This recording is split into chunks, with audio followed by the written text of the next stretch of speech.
Welcome back. We're coming to you live from the George Tabe Sports Grounds here in Sharpeville in Vereniging. It's been quite an interesting morning as we reflect on our 20 years in our Constitution.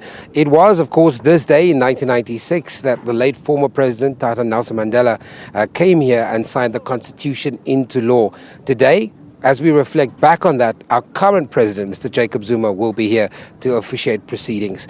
Right now, I'm joined by the MEC of Infrastructure, Jacob Mamabolo. Sir, thank you very much for joining me. And maybe from a Gauteng perspective, quickly reflect on 20 years of our Constitution for me.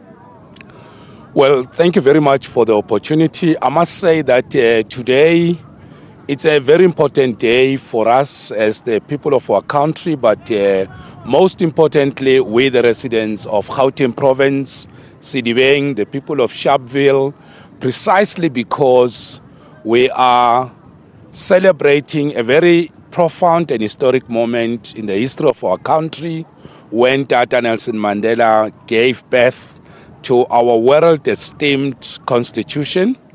And of course, our Constitution has a very important clause, which I think find even more concrete meaning amongst many right here in our province. And that is a clause that says we're united in our diversity. Right here in the province of Gauteng, as you'll know and definitely agree, we are a diverse province. We have almost all the different nationalities, groups in our province, different religious groupings. So the symbolism of diversity embedded in our Constitution find its concrete and real meaning here in the province of Gauteng. So I'm very much pleased that the people of our province on a daily basis continue to remain firmly united behind the values of our Constitution. And we must not underestimate the fact that, we are succeeding on a daily basis to hold together the different people in our province. So it is really an exciting moment, and let me also take the opportunity to remember, the martyrs, the heroes and heroines of Sharpeville, who were brutally murdered and bringing us to this date. MEC, very quickly, and one of the things you touched on is about how well respected and globally recognized our Constitution is. But there's a question about the power of the Constitution that ordinary South Africans still don't understand it. They haven't made the time to read it. How do we get, the role that government plays in educating and making sure that people understand that this is an incredibly powerful Constitution? Absolutely. That remains a challenge that we face. And let me also, just for the benefit of our listeners, remind them and our viewers at home, remind them that today we're also celebrating International Human Rights Day.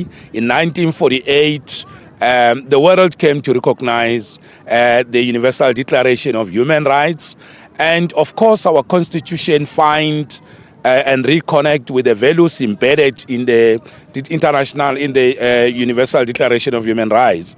Obviously, our democracy is still very young, and it's almost just 21 years, and we still have a very big challenge of making sure that our Constitution is well understood and practically internalized by our people, because whatever that we do as government, as parliament, as the municipality, all of us must make sure that our conduct and action is consistent with the Constitution and not with our whims and wishes. So it's important for us, I think, to make sure that we educate our people, bring awareness about the fact that the power is in the Constitution, sure. And they can use it. Unfortunately, we've run out of time. I've got to wrap it there.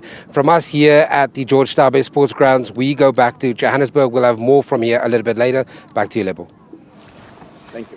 Thank you so much there to Sir Marshall. Now